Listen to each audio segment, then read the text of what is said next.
Kita ulang sedikit. Qala al-muallif rahimahullahu taala. Kelimanya rukun kelima. Rukun pertama niat. Ingat, nyebut rukun salat jangan sampai bingung-bingung lagi. Nyebut rukun salat harus sudah lancar. Bolak-balik disebut. Nah, niat, berdiri, takbiratul ihram. Ada yang mendahulukan takbiratul ihram ya. Kebanyakan kitab lebih mendahulukan takbiratul ihram daripada berdiri. Padahal kalau dilihat, mana duluan berdiri sama takbiratul ihram? Berdiri. Tapi kebanyakan kitab mendahulukan takbiratul ihram daripada kenapa?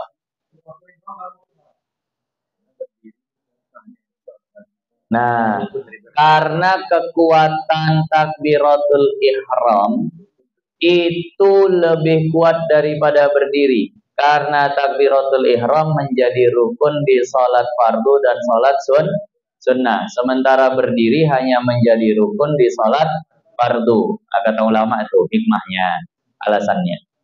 Jadi pertama niat, kedua takbiratul ihram, ketiga berdiri, keempat baca Fatihah, kelima ruku', keenam i'tidal, ketujuh sujud, kedelapan duduk antara dua sujud, ke-9 duduk tahiyat akhir, ke-10 baca tahiyat akhir, ke-11 baca salawat pada tahiyat akhir, ke-12 salam, ke-13 tertib.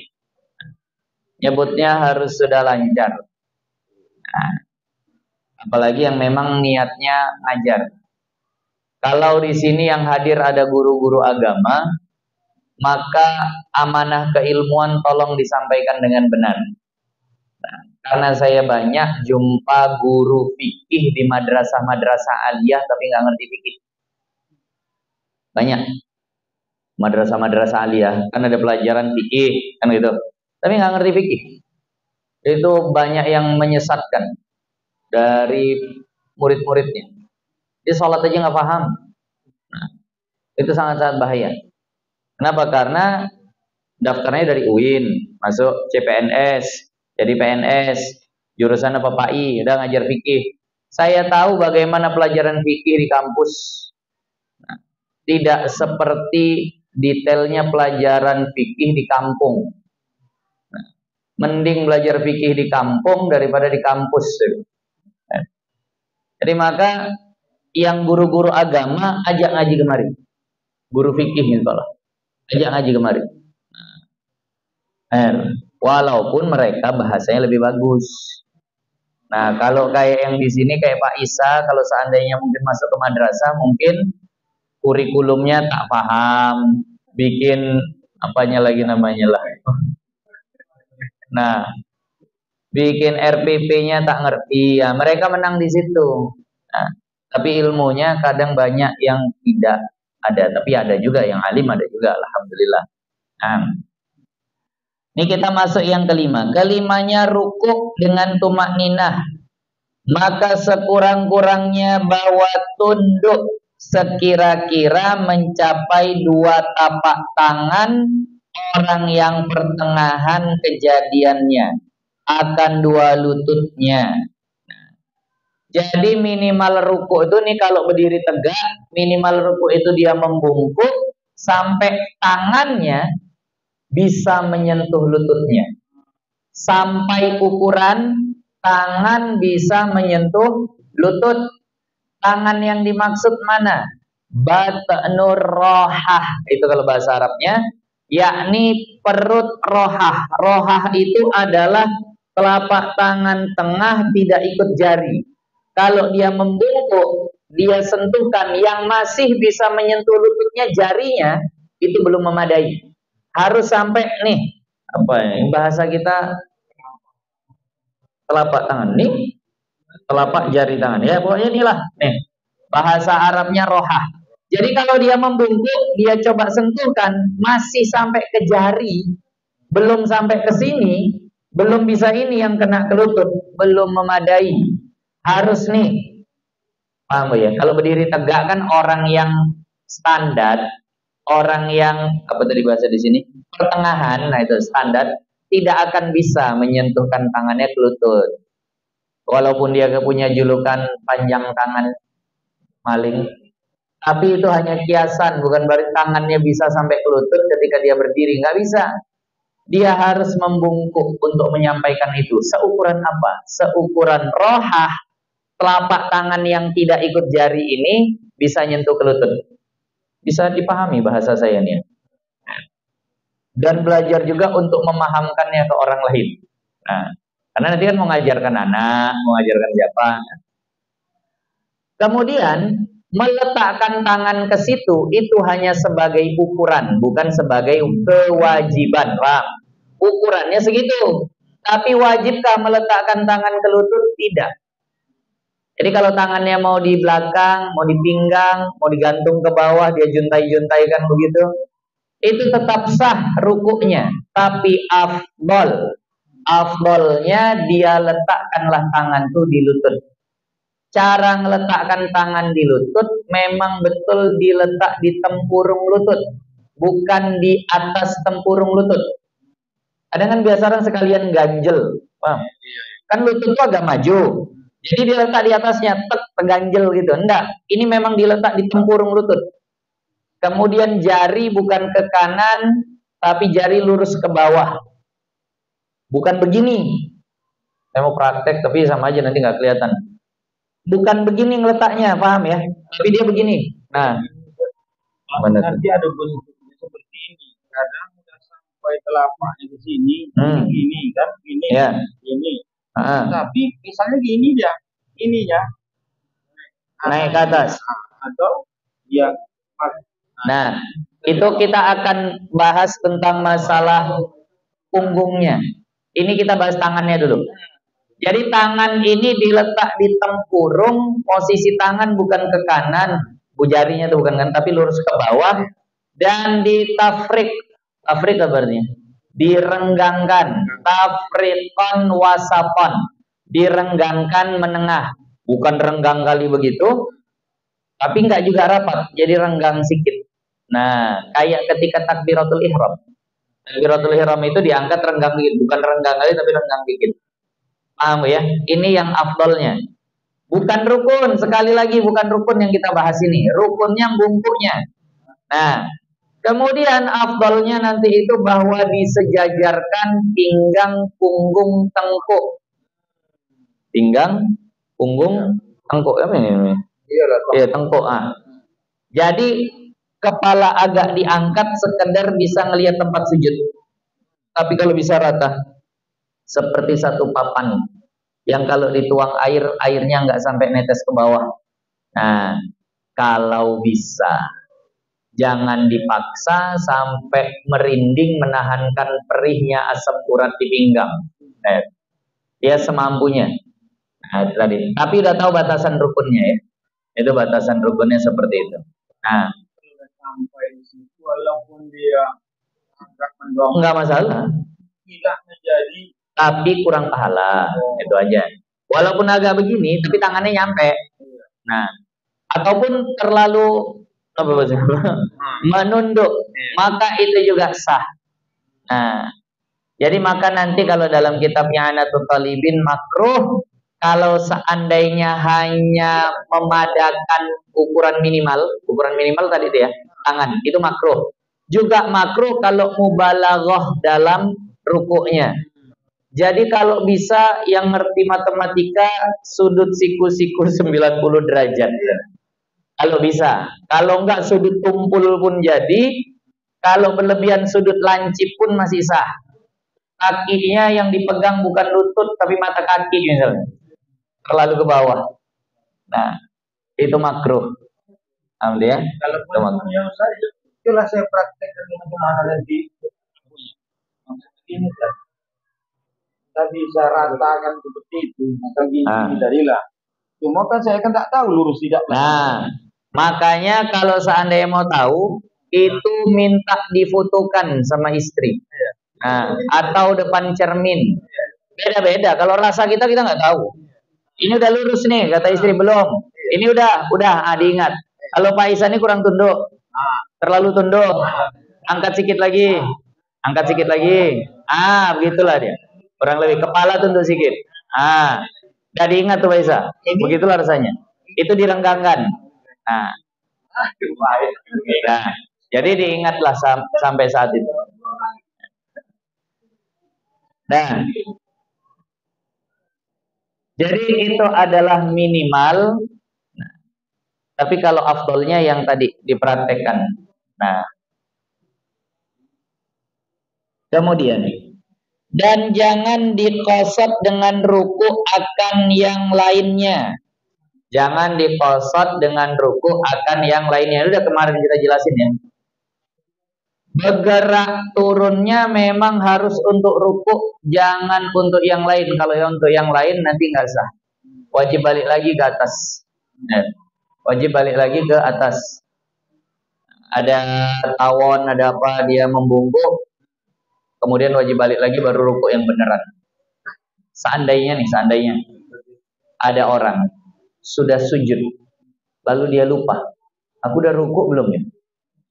Tadi ini, kalau seandainya orang sudah sujud, kemudian lupa, aku udah ruku atau belum? Hukumnya apa?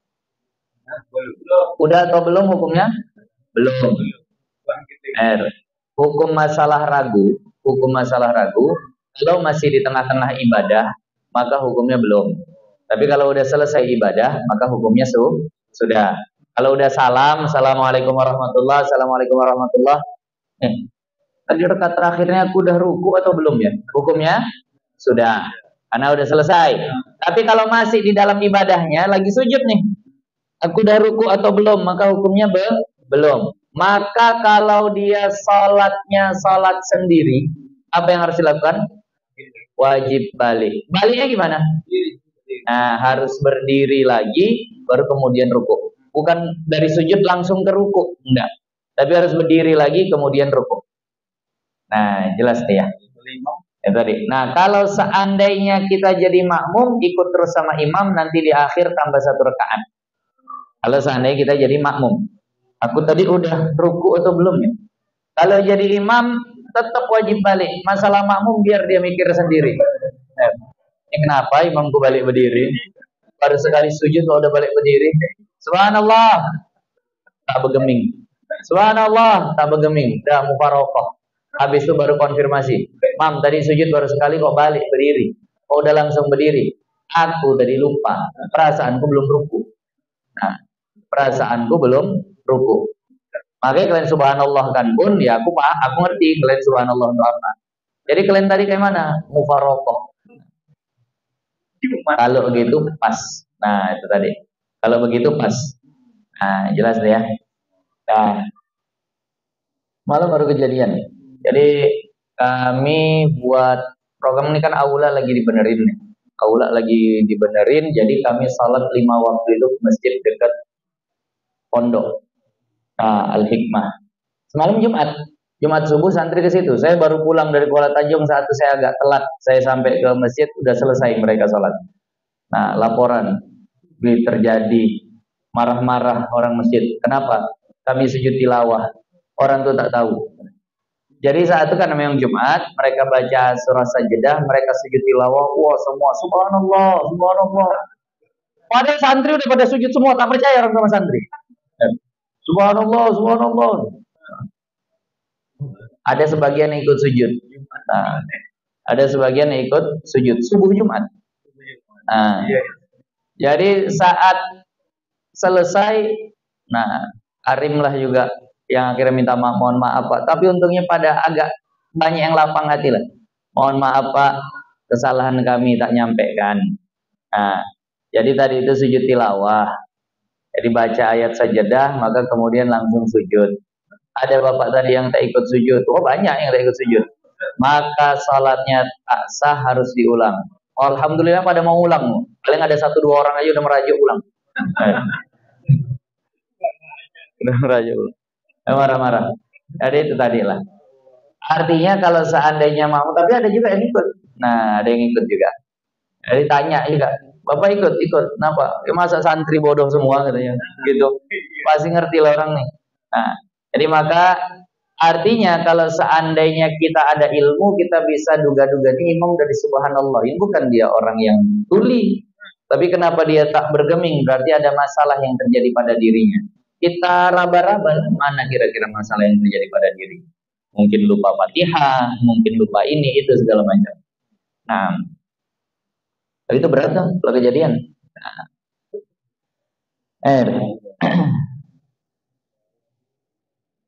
Nah, jadi nggak boleh niat untuk turun yang lain, harus balik.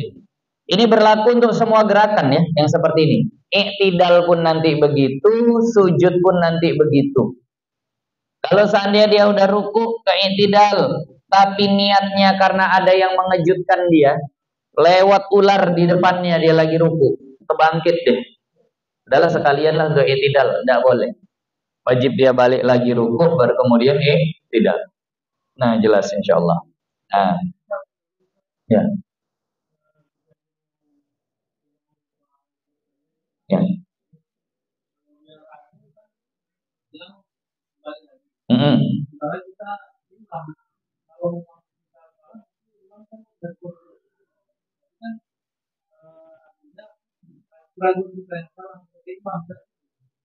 Tidak semua makmum mau negur kalau imamnya salah. Banyak makmum yang mau ikut-ikut aja kalau imamnya salah. Maksudnya, kita kan mungkin gini, aku benar berarti orang nggak ada yang subhanallah kok. Iya kalau paham subhanallah makmumnya. Kalau ngelamunnya sama, parahnya kayak kita. Jadi maka tidak bisa untuk yang seperti itu dijadikan pegangan. Nah, jadi banyak yang ikut-ikut aja. Sebenarnya iya tadi salah tuh, tapi ikut aja deh. Buktinya banyak yang imamnya nambah rakaat berdiri rakaat kelima ikut juga semua rakaat kelima. Nah, bingung gitu. Jadi ikut ragunya sama imam. Nah, kemudian kita baca lanjutan. Maka jika turun ia karena sujud tilawah dengan bahwa membaca ayat sajadah, nah kemudian maka tatkala sampai ia kepada had ruku, maka dijadikan rukuknya tiada memadai ia. Imam atau kita baca ayat sajadah, kita bilanglah baca surah Al-Alaq, ujungnya wasjud waqtarib, ayat sajadah. Sujud tilawah lah. Rencananya begitu. Bergeraklah dia turun mau sujud tilawah, tapi dalam hati jadilah ruku aja. Nah gitu, paham nih? Berarti tadi dari berdiri mau turun niatnya sujud tilawah, tapi di tengah jalan dirubah jadi ruku. Maka itu tidak memadai. Wajib dia balik lagi berdiri kemudian ruku. Jelas ya. Tapi berbeda dengan hukum begini, imamnya baca ayat saya nih, tapi jarang-jarang ya kejadian. Tapi ini udah agak halus sih kaji. Imamnya baca ayat sajadah, kemudian imamnya perasaan dia pikir imamnya bakalan sujud tilawah. Nah kan gitu. Misal baca ayat sajadah wasjud waqtarib. Perasaan dia, wah imam ini orang alim pasti sujud tilawah. Allahu Akbar. Dia niat si makmum turunnya sudah untuk sujud tilawah karena dia husnuzon imamnya sujud tilawah. Tapi ternyata di tengah jalan imamnya Allahu Akbar ruku. Maka si makmum tadi turunnya niatnya mau apa tadi?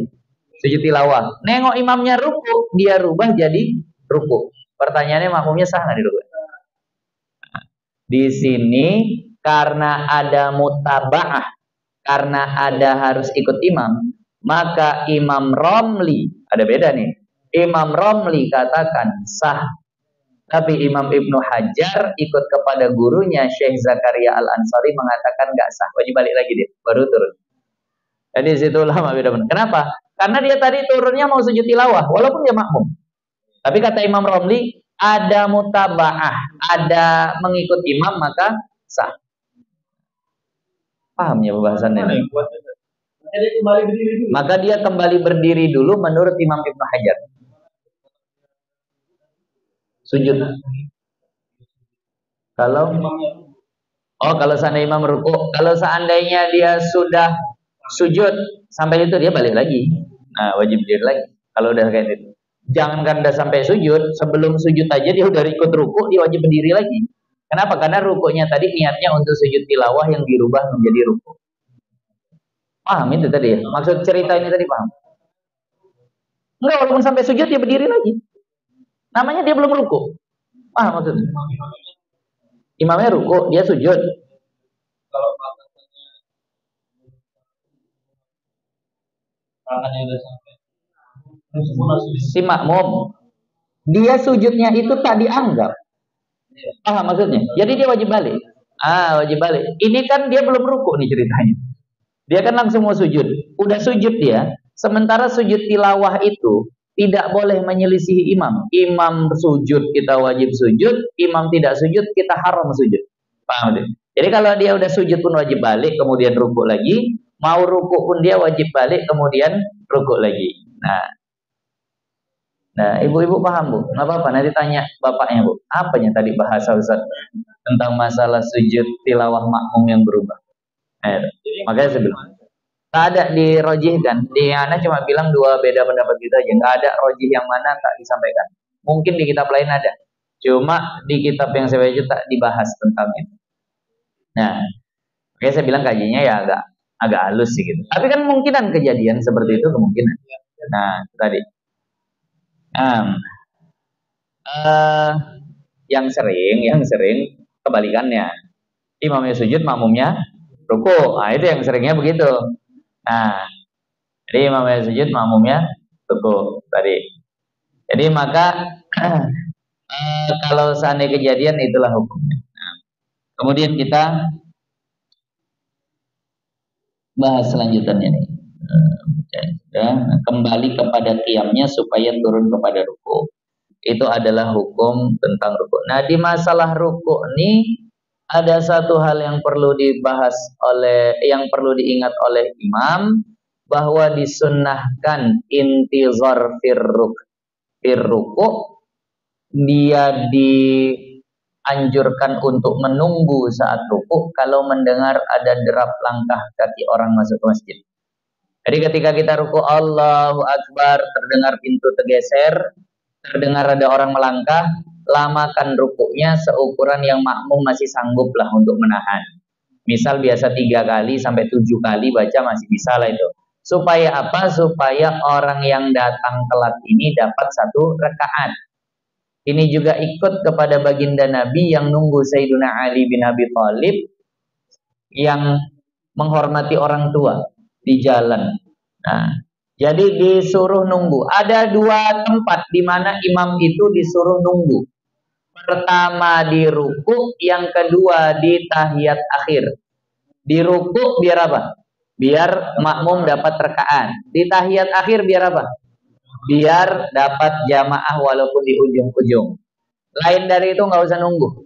Tahiyat awal ada orang mau masuk, udah tinggal aja berdiri nggak apa-apa. Kenapa? Karena sama aja, juga nggak dapat rakaat. Jadi 2 tempat, saat ruku dan saat tahiyat akhir. Nah, tapi itu pun tidak boleh pilih-pilih orang, kata ulama. Giliran kawannya dengarnya, oh ini kereta si kawan, itu tunggu di ruku. Giliran lawannya, wah ini yang bikin masalah. Sami Allahu liman hamidah. Rasakan kau tak dapat 2 rakaat. Tak boleh. Nggak boleh ada pilih-pilih orang untuk masalah itu. Nah. Jadi ini tentang ruku tadi. Jadi ruku ini adalah rukun panjang. Ruku ini rukun panjang, boleh dipanjangin. Sepanjang apa? Lama pun tak masalah. Ketika baginda Nabi menunggu Sayyidina Ali bin Abi Thalib yang menghormati orang tua tadi itu, yang lambat betul jalannya, Sayyidina Ali udah di belakangnya aja lah. Perasaan Sayyidina udah telat lah ini subuh, tapi mau mendahului kok segan. Itu adab ya. Nah, ternyata adab yang tulus tadi membuat 2 malaikat turun tangan. Malaikat Jibril turun ke masjid menahan punggung baginda Nabi dengan sayapnya. Malaikat Mikail turun untuk menghentikan perputaran waktu sehingga matahari nggak terbit. Itu kalau dibiarin sampai terbit matahari itu, maka tetap gelap terus loh jalan. Sampai akhirnya depan masjid, ternyata orang tua tadi nggak belok malah terus. Innalillahi wa inna.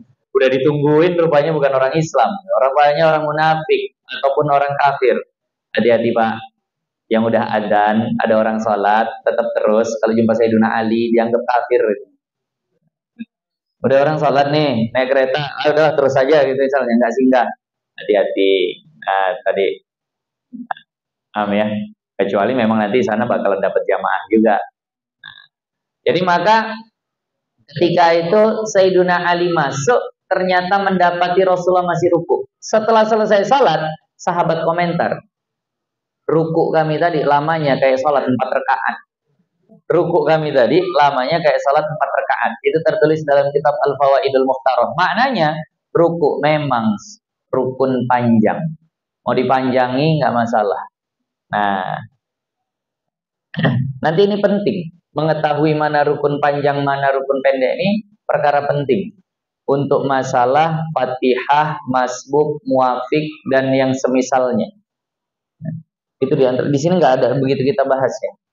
Nanti insya Allah lah akan dibahas tentang masalah yang sangat memusingkan kepala tentang Muafik dan Masbuk. Banyak betul kasusnya, banyak betul masailnya, permasalahannya. Nah, kalau ada orang datang sempatnya dia baca Fatihah, tapi dia malah baca Allahu Akbar kabira. Imam udah qul huwallahu ahad, dia datang bukan langsung Fatihah malah Allahu Akbar kabira, itu gimana hukumnya?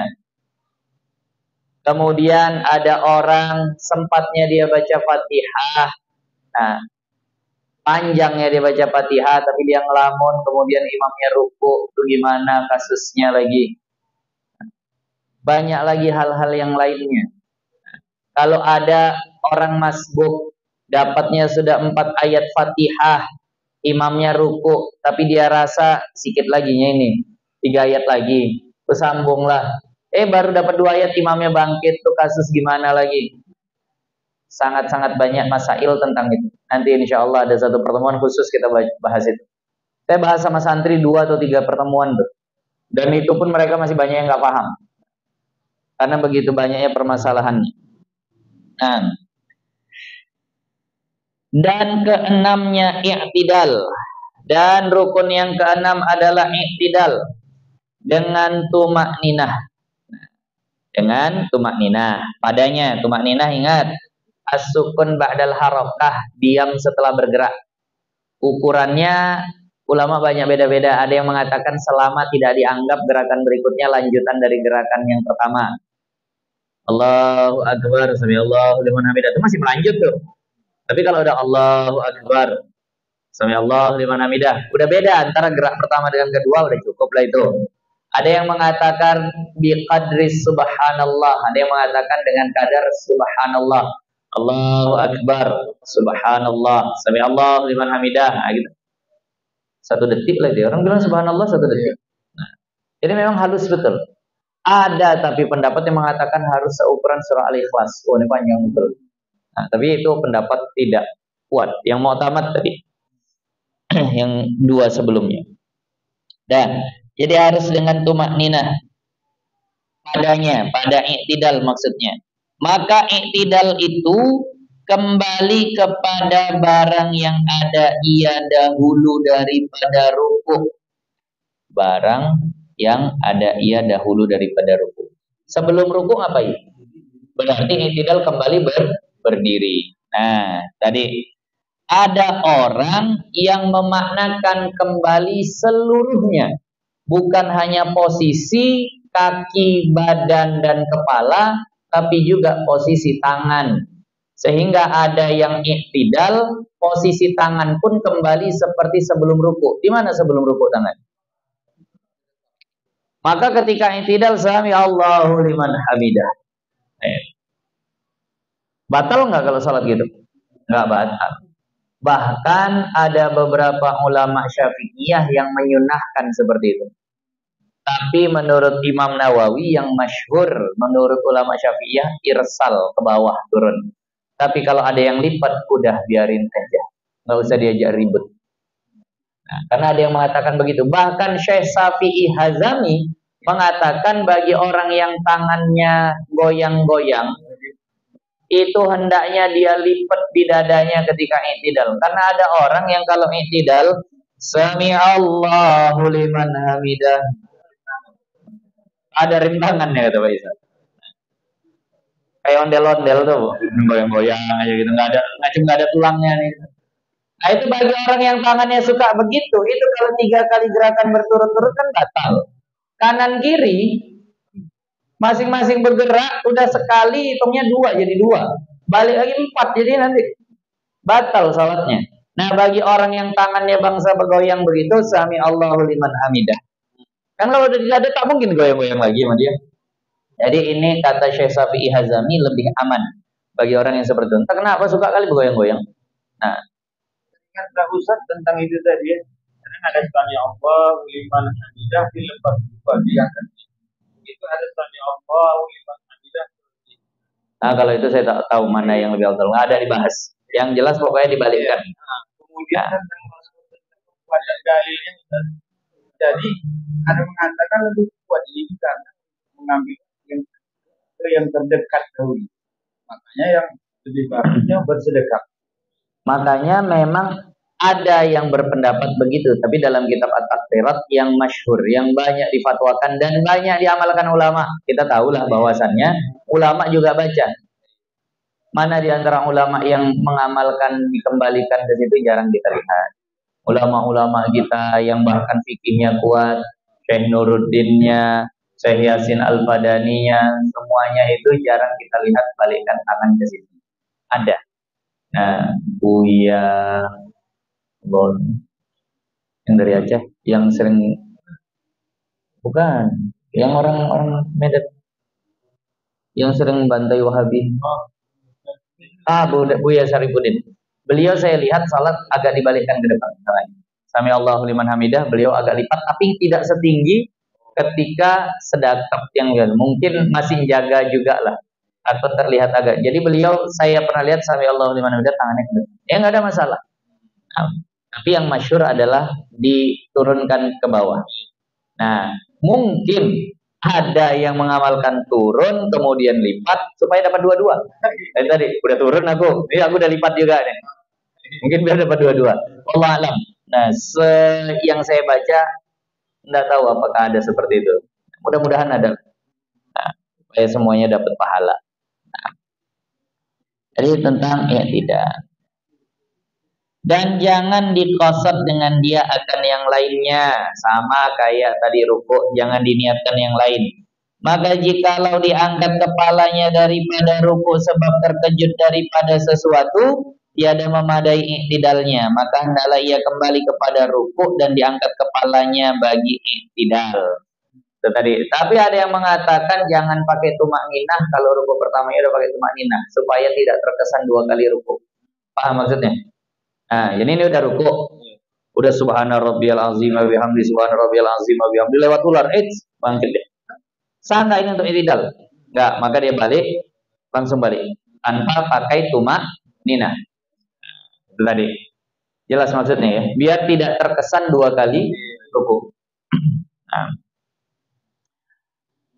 Nah, iktidal adalah rukun pendek.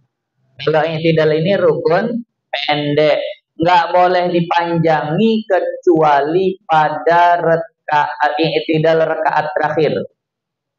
Sekali lagi, iktidal adalah rukun pendek yang tidak boleh dipanjangkan kecuali pada iktidal rakaat terakhir yang merupakan tempat kunut secara umum. Kunut nazilah di mana? Di rakaat terakhir, bukan hanya subuh saja. Maka kata ulama, kalau ada yang mau memanjangkan iktidal rakaat terakhir di asar juga nggak apa-apa. Kenapa? Karena itu memang tempat boleh panjang pada saat nazilah. Nah, tapi iktidal rakaat sebelumnya nggak ada yang boleh dipanjang. Ukuran panjang pendeknya seberapa? Perhatikan hadirin hadirat, bapak ibu, kakak-kakak, abang-abang. Ini yang terkadang dobit yang kita perlukan. Lama pendek itu seberapa? Bacaan iktidal yang masyru'. Yang masyru' artinya yang memang diajari. Rabbana lakal hamdu mil'as samawati. Boleh mil'as, boleh mil'us. Rabbana lakal hamdu mil'as. Kalau kebanyakan di kitab mil'as. Mil'as samawati wa mil'al ardi wa mil'a ma syi'ta min syai'in ba'du. Itu ditambah seukuran baca Fatihah. Baca Fatihah berapa detik? 20. Berapa Bang Roji? Yang standar lah. 1/2 menit. Masya Allah lama ya. Bang Roji nggak bisa jadi imam taraweh nih kalau gitu. Nah, kita bilanglah 20 detik. Rabbana lakal hamdu mil'us samawati wa mil'al ardi wa mil'al masyita min syai'in ba'du, kita bilang 5 detik, Fatihah 20 detik, berarti total i'tidal. Misal ini ukuran-ukuran hitung kasar saja. 25 detik, tak boleh lebih. Lebih dari situ salatnya batal. Kalau kita anggap bacaan i'tidal 5 detik, Fatihah 20 detik. Ada orang i'tidal sampai misalnya 1 menit, batal salatnya. Kecuali di rakaat terakhir, yang memang tempatnya kunut, yang boleh orang lamakan di situ. Nah, jelas nih ya. Nah, walaupun dia tak kunut, kalau di rakaat terakhir. Nah, jadi maka ini adalah ketentuan dalam i'tidal. Dia rukun pendek, nggak boleh dipanjangi. Rukun pendek itu cuma 2 saja. I'tidal dan duduk antara 2 sujud. Lainnya mau dilamain silahkan. Lainnya mau dilama-lamain silahkan. Nah, nggak apa-apa kalau mau dilama-lamain. Tapi yang 2 ini.